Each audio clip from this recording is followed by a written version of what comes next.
räminät tulee välittömästi talutin irti ja käännät rintakerran. Menkää pakella.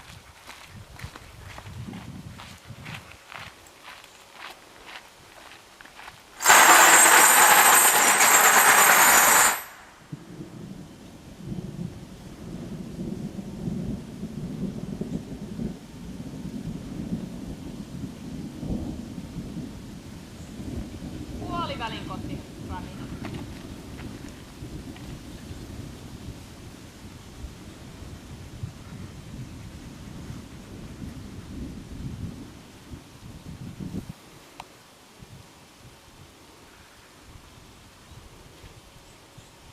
Just hyvä kehu. Juuri oli sanomassa, että olet mennyt siihen räminän viereen, niin samaan aikaan se kannatti. Oikein hieno. Sitten tulkaa tänne.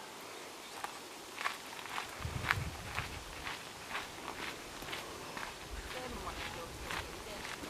Sitten on ohitus jälleen. Sitten sinä kuljet viivaa pitkin kauniisti ja koirat pitkällä taluttimella kierrättä sen tolla.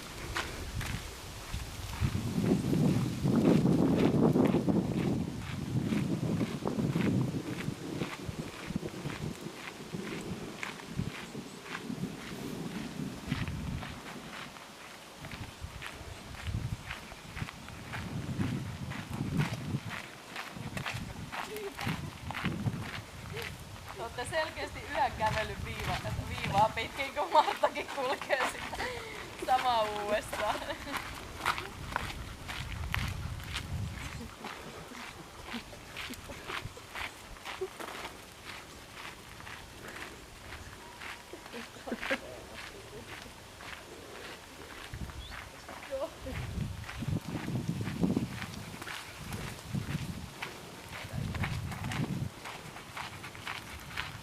Kun pääset viivan päähän, niin käykää juottamassa sitä vähän tossa, jos se joisi sen, että mennään aamuun. Aameet alkaa!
tuosta vaan irti ja heitä muuta.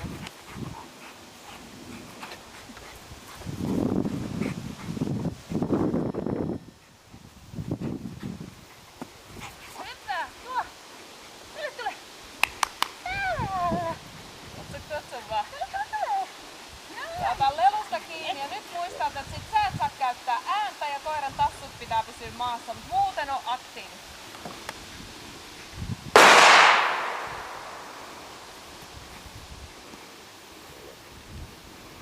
Aktiivinen.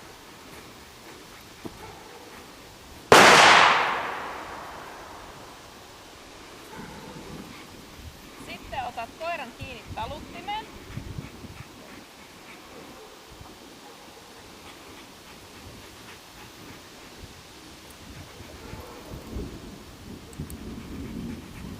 Laita se piiloon se lelu sinne. Ja pikku pyöräytys siitä. Ihan pieni. Käy kierros. Pyöräydä akselin ympäri. Ja mene sieltä rinkulaan. Pysähdy siinä. Päästä toinen käsi irti.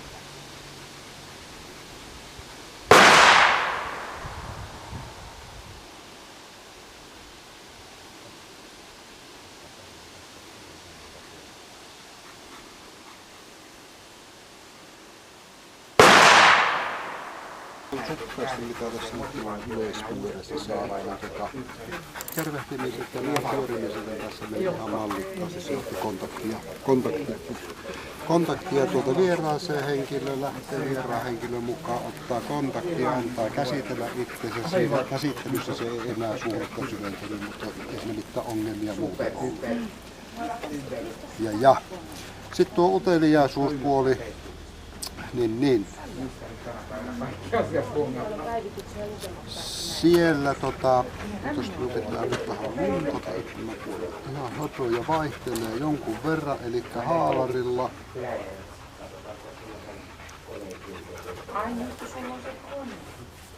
Haalarilla. Sieltä sitten aina kun on tauti, niin ei ole todella. Meni kyykkyyn, jutteli, silloin tuli aika takarajalla tuli vielä sinne katsotaan.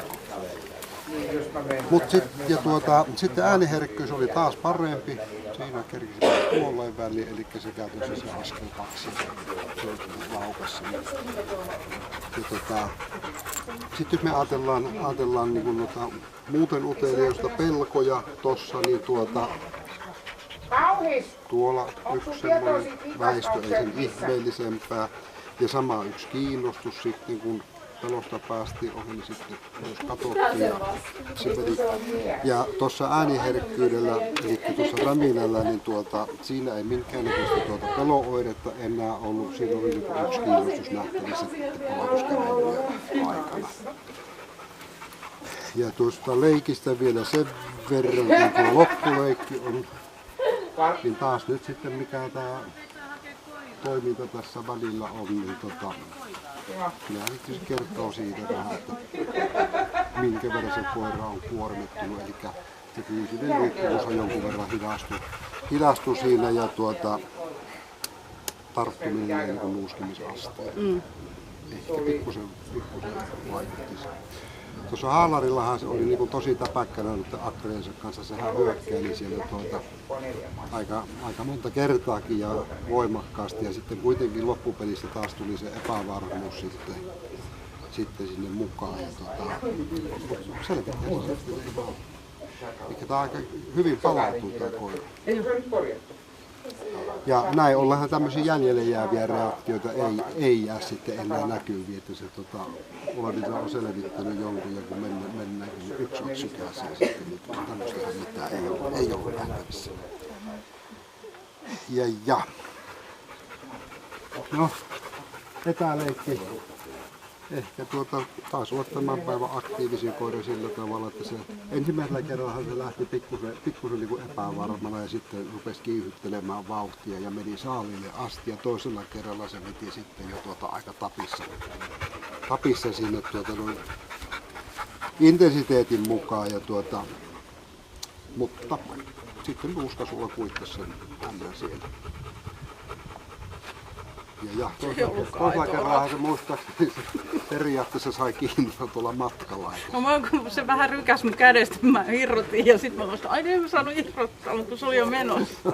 Joo, se ei sitä takaisin enää saada, mutta lipsahti. Ei siinä niinku sen suhteen tapahtunut mitään. Ei tarvinnut Leena juosta pitkältä hakea viettä. Oikein. Sitten noissa laukauksissa, ensimmäisen laukauksen jälkeen stoppeliloijaa.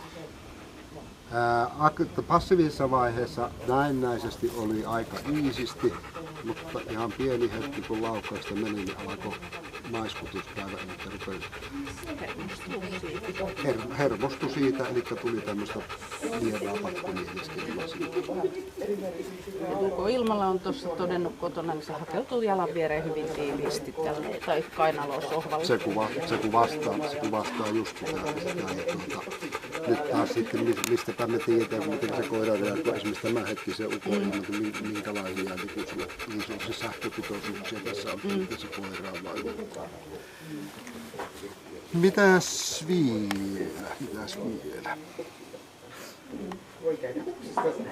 No etäleikissähän se oli seurasi leikkiä koko ajan, kun se pongasi sen sieltä. Ja siellä ei, eikä näissä muissahan ei ollut sitten agreja. Tossa se oli kaikista tapakimelta aameita kohtaan. Aika voimakkaasti se otti siinä vielä sitten tämän vasemman puoleisen aameen. Oikean puolella se vaan vilikas ja vasemman puolella on se paha uhka siellä.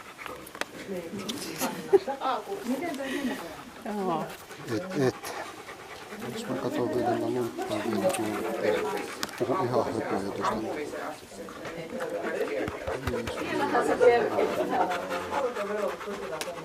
Niin tuolla etäleikissä niin se oli hyvin varovainen se esilleen ottaminen siellä. Ja sitten siinä yhteistyössä niin se kiinnostui siitä leikkivästä avustajasta eli aktiivista henkilöstä ja passiivinen ei sitten enää lyhykäisyydessään tänne. Ja tosta kun rauhassa sitten tsiikailee ruksien paikkoja, niitä on siellä 33 kappaletta. Ja Etkö yhtään jättänyt pois? Hyvä. En. Piti kyllä avata tämä keskustelu sinne, että mitäs meillä oli se ruoka tässä päätteeksi. Ai niin! No joo. Sillä periaatteella vedettiin koiralle rukseen. Niin, Mitä saa syödä? Mutta kuvaus on suoritettu loppuun ja se on ainutkertainen käynti tällä. No, takapuolella on sitten varmaan tiiri. Joo, täytyypä katsella. Ja sitten kun vertailet laajempaa Rottweiler-otokseen, niin sieltä se jonkunlaiselle keskiarvolle rupeaa pääsemään. Kuinka rodun omainen yksilö tämä on.